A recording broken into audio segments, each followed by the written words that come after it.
Some battles are fought on open fields, some are fought in the shadows of mountains. But then, there are battles that history almost forgot. Battles where the odds were so impossibly stacked against one side that every historian expected defeat. Battles where logic said surrender, but courage said stand. This is one of those battles. This is the story of Eger, September 1552. A lonely fortress in northern Hungary, manned by fewer than 2,200 defenders, standing in the path of 40,000 soldiers of the Ottoman Empire, one of the most powerful military forces on earth. Everyone called it impossible. Everyone called it suicide. And yet, history remembers Eger not as a tragedy, but as a legend. Before we step into this story, if you love tales of real courage, ancient strategy, and ordinary people doing extraordinary things, do this. Hit the like button, subscribe, and comment where you're watching from. These forgotten stories deserve to be told, and your engagement keeps them alive. Now, step back in time with me. Captain István Dobó, commander of Eger Castle, stood on the northern wall at dawn, the cold wind cutting across his face. He lifted a brass telescope to his eye. At first, he thought he saw a storm cloud rising over the distant plains. But it wasn't a storm. It was an army. Cavalry glinted beneath the morning sun, armor polished so bright it looked like liquid fire. Endless columns of infantry marched in perfect formation, their banners fluttering like serpents in the wind. Dust rose behind them in the great spiraling waves, and behind it all came the thunder, the rumble of massive bronze siege cannons, dragged by oxen and teams of exhausted men. Dobó lowered the telescope, his jaw set, his mind already calculating. 2,100 defenders, 40,000 attackers. A young lieutenant approached him, pale as bone. "Captain, what do we do?" For a long moment, Dobó didn't answer. He turned to face his officers, men who had trained with him, bled with him, and trusted him without question. They looked at him the way drowning men look at a rope. Finally, he spoke. "We hold," he whispered. "We hold until we cannot hold another stone, and if they breach, we make them pay for every inch." That was all he said, and somehow it was enough. Inside the castle, life went on in eerie normalcy. Blacksmiths hammered dents out of breastplates. Archers tested bowstrings. Civilians carried water, bread, stones, and tools, some of them whispering prayers as they passed. Among them was Eva Sisi, a 34-year-old widow. She had already lost her husband at the Battle of Mohacs, and she refused to lose her home as well. When Ottoman scouts first appeared, her neighbors begged her to flee. She didn't even consider it. "If we run," she told her son, "where does it end? We defend our home or we lose it forever." Dobó quickly recognized the same fire in others. When refugees flooded the gates, he didn't turn anyone away. Instead, he did the unthinkable. He armed them. Anyone with working hands was trained. Children carried stones and powder. Women learned to fire muskets, load crossbows, and carry ammunition. Elderly men sharpened pikes and prepared bandages. The castle transformed into a living machine, a fortress not defined by walls, but by unity. One of the youngest volunteers was Gergely Boromissa, a soft-spoken 22-year-old clerk, whose glasses fogged in the cold morning air. He volunteered to help dig defensive trenches. His hands blistered and bled, but he never stopped. Every person in Eger was becoming a defender. To understand what Eger faced, you must understand the Ottoman Empire of 1552. This was no ordinary army. This was a military juggernaut. It controlled the Middle East, North Africa, and massive parts of Europe. Its soldiers were battle-hardened. Its tactics were advanced. Its cannons were the envy of every nation. And at its head was Suleiman the Magnificent, a ruler unstoppable in conquest, relentless in ambition. For the siege of Eger, he sent one of his finest commanders, Ali Pasha, a man whose sieges had never failed. Ali Pasha did not expect resistance. He expected a swift victory. But Dobó had spent 3 years preparing for this moment. 3 years fortifying walls. 3 years positioning cannons. 3 years drilling his men. When orders came from Budapest instructing him to abandon the fortress, Dobó made a decision that sealed his legacy. He burned the letter. In front of his officers, he declared, "This castle stands, or we die in it." No one left. Not one officer. Not one soldier. Eger would face the storm together. The Ottomans arrived like an ocean swallowing the land. Banners darkened the horizon. Drums thundered so deep, they rattled bones.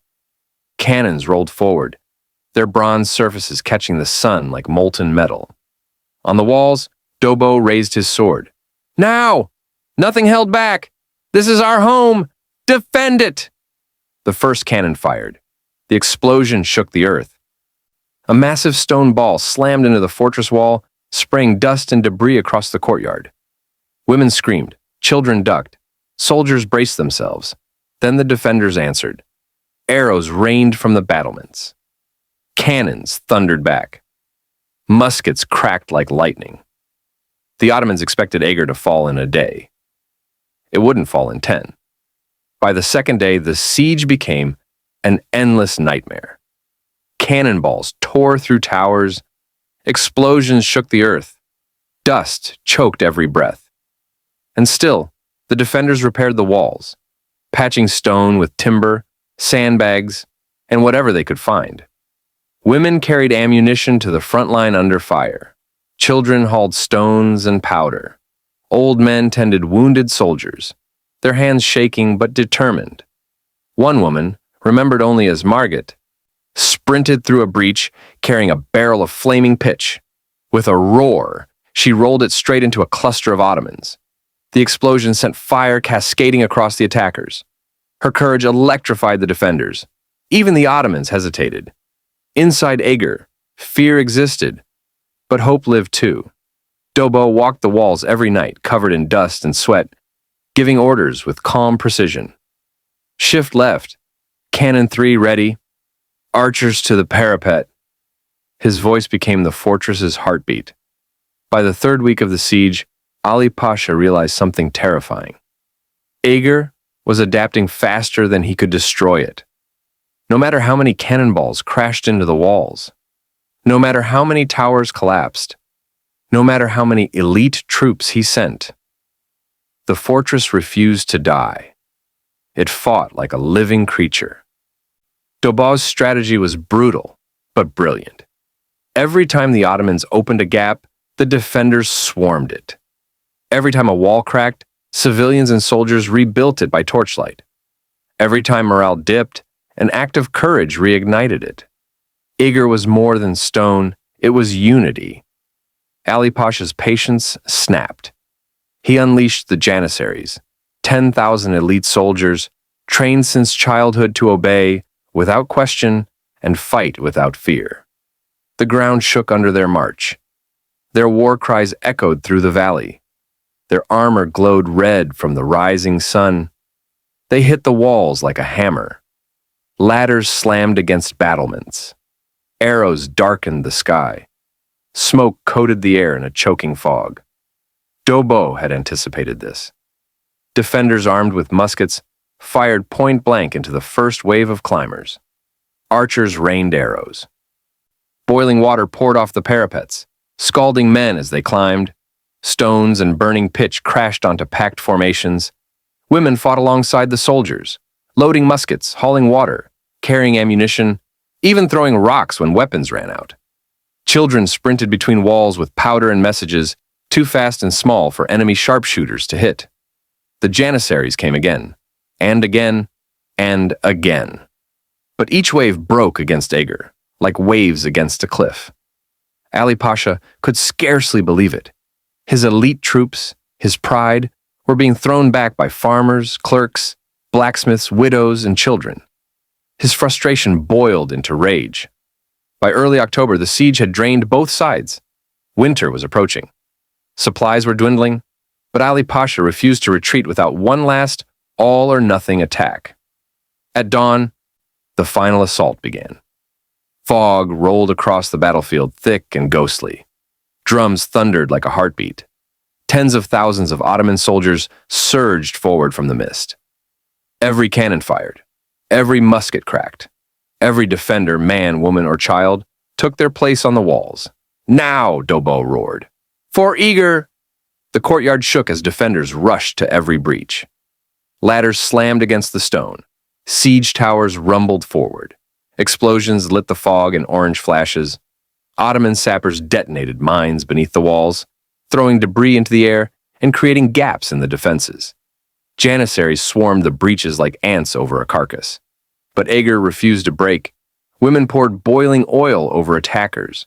Civilians hurled stones and timbers. Soldiers fought hand-to-hand at the walls, pushing back wave after wave. Even wounded defenders limped into position. The noise was deafening. Drums, cannon fire, battle cries, screams, crackling flames. By late morning, some parts of the wall were held by only a handful of defenders. The Ottomans sensed weakness. They pushed harder, desperate to claim victory. Then, the miracle happened. A miscommunication among Ottoman officers created chaos in their formations. Their siege towers moved too early. Their artillery stopped firing at the wrong moment. Their infantry surged ahead without proper support. Dobó saw the mistake instantly. "Fire everything!" he shouted. The defenders unleashed a counterfire so sudden and so precise that it shattered the advancing lines. Flaming arrows ignited ladders and siege towers. Stones crushed men climbing through the breaches. Rolling barrels of pitch exploded among the attackers.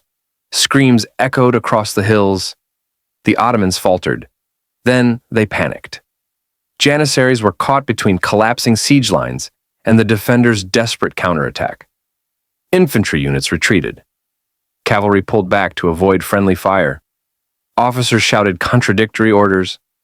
The unstoppable Ottoman machine broke down. Ali Pasha knew the truth. Eger would not fall. By afternoon, he ordered a retreat. 40,000 soldiers had failed to defeat a fortress defended by just over 2,000 souls. The impossible had happened. When the sun rose the next morning, the battlefield lay in eerie silence. Broken ladders, shattered cannon pieces, and abandoned siege towers littered the field. The Ottomans were gone, vanished like a bad dream, leaving behind their dead and their pride. Inside Eger, survivors embraced through tears, women tended the wounded, children sat beside exhausted parents. Blacksmiths, soldiers, and civilians alike collapsed in relief. Dobó stood on the ramparts, staring across the valley, silent. His face was worn, his voice was hoarse, but his eyes held pride. "Today," he whispered, "we defended more than stone. We defended our home, our honor, our people, and history would never forget it." Word spread across Europe like wildfire. 2,100 defenders, 40,000 attackers. Victory. Historians called it the miracle of Eger, not because of magic, but because of unity, courage, leadership, and the willingness of ordinary people to do extraordinary things when everything was on the line. Eger didn't just survive, it changed history. Its resistance slowed Ottoman expansion. It gave hope to frontier towns. It proved that resolve could overcome overwhelming odds. This was not a battle of kings. It was a battle of people. If this story inspired you, if it showed you what courage looks like, what unity can achieve, and how ordinary people can defy impossible odds, then do this. Like this video so more people discover this forgotten miracle. Subscribe for more powerful historical stories, and comment below.